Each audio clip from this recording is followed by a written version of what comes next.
Libra. Hello my dear. Welcome back sa ating YouTube channel. My name is RJ, your tarot card reader. At ang gagawin natin ngayon, my dear, is yung ating daily reading para ito sa araw ng May 21, 2026.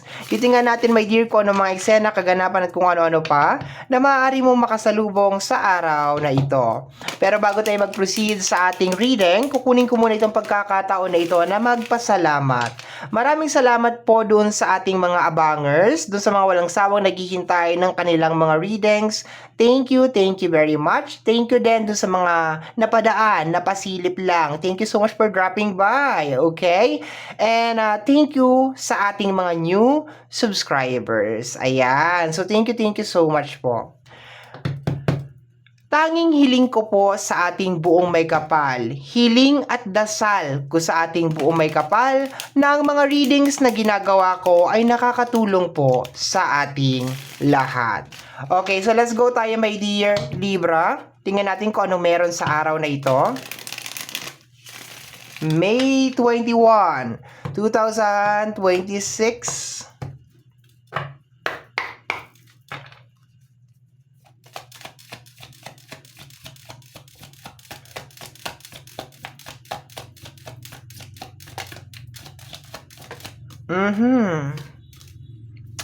Meron tayong 5 of Wands. 5 of Wands. Anong meron dyan? Anong meron po sa 5 of Wands? Paki-clarify po itong card na ito. 5 of Wands.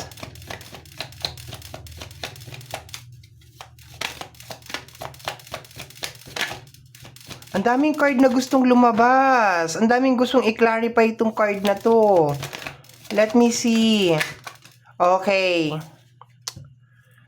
The 9 of Pentacles.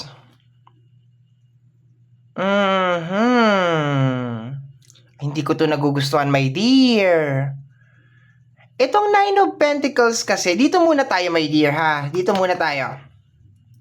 Ang 5 of Wands is energy ng tension. Okay. Minsan, ikaw mismo, kalaban mo ang sarili mo.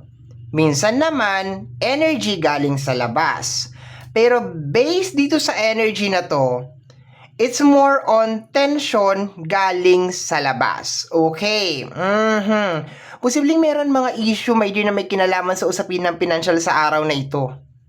Okay. Possible na merong hindi pagkakaunawaan o hindi pagkakaintindihan. Possible din na merong mga bilangan or let us say panunumbat na mangyari sa araw na ito. Ayoko i-close na maging one-sided lang kasi basta tingnan mo na lang yung sinabi ko kanina. Hindi maganda tong card na to, my dear. Okay. Kung medyo ipapasok natin, my dear, to sa sarili mo, like, okay, although nakukuha ko talaga yung energy galing talaga sa labas, possible, my dear, na pagsisisi related sa mga bagay na pinagkagastusan mo. No? Sana hindi ko na lang binili to, sana hindi ko na lang ginawa to.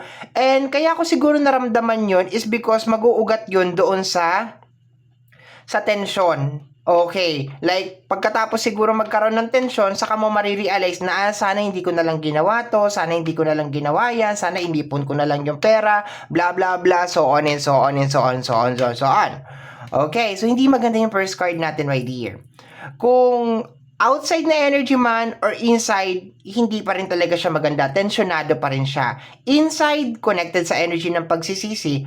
Outside, posibleng bilangan, sumbatan, hindi pagkakaunawaan o hindi pagkakaintindihan, lahat konektado sa usapin ng pinansyal. Okay. So let's go tayo, my dear Libra. Ano ba yung first row mo? Tingnan natin, my dear. We have here the energy of the King of Pentacles. Posibleng pagsisisi nga rin talaga to, my dear. Oh. May kinalaman pa rin sa pera. Okay. Posible din, my dear, na merong aaway sa'yo, my dear, sa araw na to, or parang bibilangan ka ng mga bagay na hindi mo naman kaya i-provide. Yung para bang hinahanapan ka, yung parang gano'n na nakukuha ko, my dear. Okay? Possible din na sumbatan ka sa mga spending mo. Ano ba yan? Bakit gano'n? Kasi itong 5 of Wands na nagpalala dyan eh. Paki-clarify nga po. Paki-clarify nga po itong ating King of Pentacles. Please clarify yung ating King of Pentacles. Ay!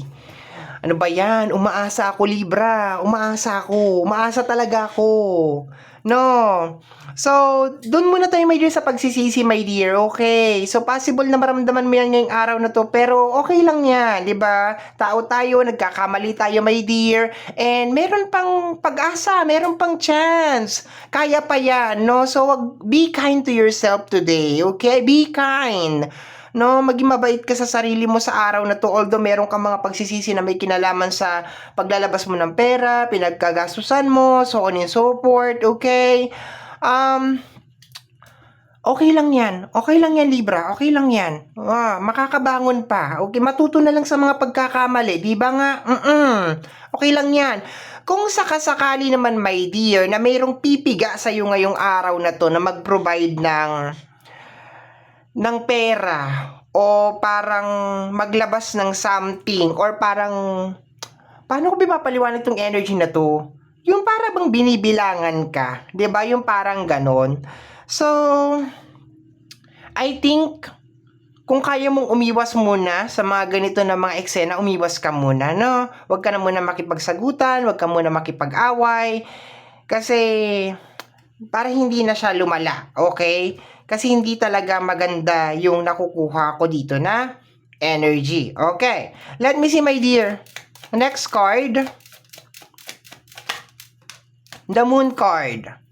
Yeah, malungkot nga talaga to. Pero may motivation ako nakukuha sa Moon card na keep on going. Ibig sabihin, sige lang, dire-diretso ka lang. Go lang ng go, my dear. Pero malungkot to. Malamang makaranas ka ng pagod ngayong araw na ito or nakaka-drain na energy nang dahil dito sa tension na ito. Okay. So ano ulit yung mga tension? Isa-isahin natin yung tension, ha. Una, baka merong tao na susumbatan ka. Okay. Yung way niya ng panunumbat, my dear, is more on parang nagbibilang. And ma-highlight doon yung mas marami siyang naibigay or mas marami siyang nagawa kumpara sa'yo. Yung parang ganun yung atake, may dear, na nakukuha ko dito. Pangalawa, na energy na nakukuha ko dito is yung regret o yung pagsisisi, my dear, na sana hindi mo ginawa ito doon sa pera. Okay? There's a tendency na baka ngayon mo marirealize na kailangan mo pala yung pera na yun or mas maganda na dito mo dinala yung pera na yun, yung ganon. No? So, yun na nakukuha ko dito. And magdadala to, my dear, ng sad energy para sa'yo or mababang energy. Okay? Yun na nakukuha ko. Kumbaga, highlighted nitong tension na ito, highlighted sa araw na to, itong tension na to, and there's a tendency na kahit anong magandang mangyari ngayong araw na to is talagang kain na kain nito, okay? Pero isa lang sasabihin ko sa iyo, my dear, kung ano man to, matuto ka na lang dito, okay? Learn from this situation. Wala tayong magagawa para mabago ito. Ang magagawa na lang natin is to move forward and learn from our previous mistakes. Ganun lang yon. Kahit saan man angle yan, it really doesn't matter kung nag-invest ka sa maling bagay or nagmahal ka ng mahilig manumbat, di ba, yung mga ganon.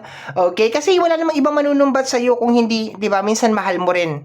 Okay, anyway, move forward. Tama na, huwag tayo magtambay, magtatagal tayo, darling. Okay, let me see. We have here the energy of the Seven of Cups. Pakiramdam mo na-deceive ka or naloko ka. Yun ang nakukuha ko dito. Pakiramdam mo, my dear, na na-deceive ka, naloko ka. Ang lakas talaga ng energy ng pagsisisi dito. Punong-puno ng guilt, punong-puno ng pagsisisi tong araw na to, my dear. Ang reason doon is hindi ka naging aware doon sa decision making na ginawa mo. It's either like nag-release ka ng pera, nagmahal ka, or kung ano yung ginawa mo dito, my dear, talagang nakakaramdam ka lang talaga na parang mali itong desisyon na ginawa ko, maling-mali. Okay, pero kagaya nga ng sinasabi ko kanina, hindi talaga ako magsasawa, my dear Libra, na doon tayo natututo.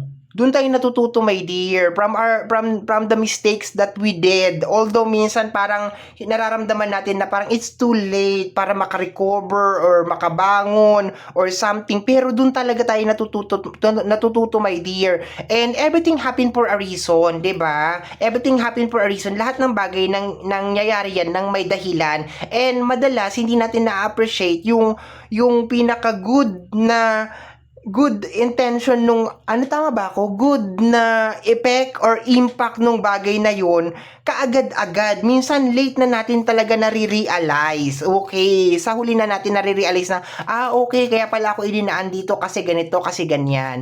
Okay, I hope, my dear, makontrol mo tong energy na to, ha? Okay lang na magsisi, okay lang na magkaroon ng regret, pero wag ka sana magpakain dyan. Let me see, my dear, last row tayo. Libra, what is going on ngayong May 21, 2026? We have here the energy of the Temperance. Thank you, Temperance. Salamat po. Kailangan kita. Major Arcana, meron tayong Moon card at saka Temperance. Yes, balance mo lang tong emotion na nararamdaman mo as of this moment, my dear. Valid naman siya. Normal naman siya, my dear. Pero once again, i-balance mo siya. Don't let this emotion get into your head. Kung ano man itong mangyayari ngayong araw na to, kung meron mang fight scene, kung meron mang away, or meron mang misunderstanding, don't let it sink in to your head. Huwag mong hayaan, my dear, na kainin ka nitong senaryo na ito. Okay, paki-clarify po si Temperance.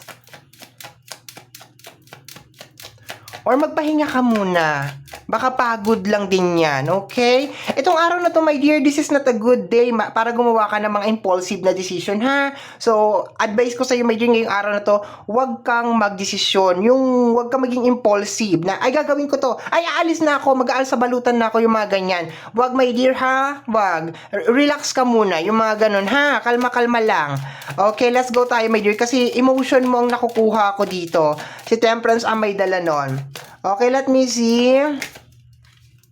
We have here the energy of the Ten of Wands. Okay, malamang nahihirapan ka, my dear, at hindi ito napapansin din ng iba sa paligid mo.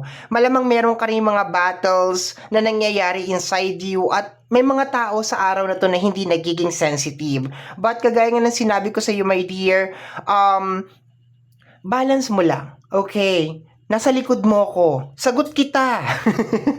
Nandito ako. Lalaban tayo. Okay? So, balance mo lang to, my dear, ha? Baka magpahinga ka ngayong araw na to. Take some time. Take some break. Okay? Langhap ka ng sariwang hangin. Labas-labas din pag may time. Ikot-ikot din pag may time, ha? And kung meron mga misunderstanding, away, is better na mag-walk out ka na lang, tumalikod ka na lang. And wag mong patulan, my dear. Wag natin palakihin tong scene na to. Wag natin palakihin tong gulo na to. Kasi baka tension lang din to na nangyayari sa labas. Di ba? Parehas kayong apektado sa tension na nangyayari sa labas. So, walang mangyayari kung kayo mismo ay magsasalpukan at mag-aaway. Okay. So, let's go, my dear Libra. Bottom deck of the card is the energy of the Nine of Cups. Okay. This is a wish fulfillment na card. Okay. So, hindi ko alam kung this is a good card or a bad card. That we see nasa likod. We have here the energy of the Ace of Cups. Okay. Ace of Cups is energy of emotional relief. So, Nine of Cups. Malamang sasabog ka ngayong araw na to, my dear. Okay, baka nagtitimpi ka lang din talaga, day. Iwas sa gulo, ha? Yan na nakuha ko dito, ha? Iwas sa gulo, my dear. Iwas talaga sa gulo. Although maganda naman tong card na to kasi connected to sa energy ng wish. Pero sa connected ng, sa energy ng Ace of Cups, nakukuha ko dito na parang meron kang ilalabas na something ngayong araw na to, no? Parang emotion, very emotional talaga ngayong araw na to, my dear. The Nine of Swords, totoo nga, my dear, yung nararamdaman ko. Tama nga siya, darling. Very, very sad. Okay. So, my dear, relax. Inhale sa araw na ito. And also mag-exhale ka bago ka mag-violet. Okay? Yung mga sinabi ko sa iyo ng mga pointers, guidance, guidelines, okay? please follow that. Follow. Okay, my dear. Ito ang nasagap natin na message energy para sa araw na to, May 21, 2026. Kagaya po na sinabi ko kanina, ang tanging hiling ko at dasal ko sa ating buong may kapal na ang mga readings ko ay nakakatulong po sa ating lahat. Maraming salamat po. Thank you, Libra. Pagpairali ng init ng ulo. Love ya.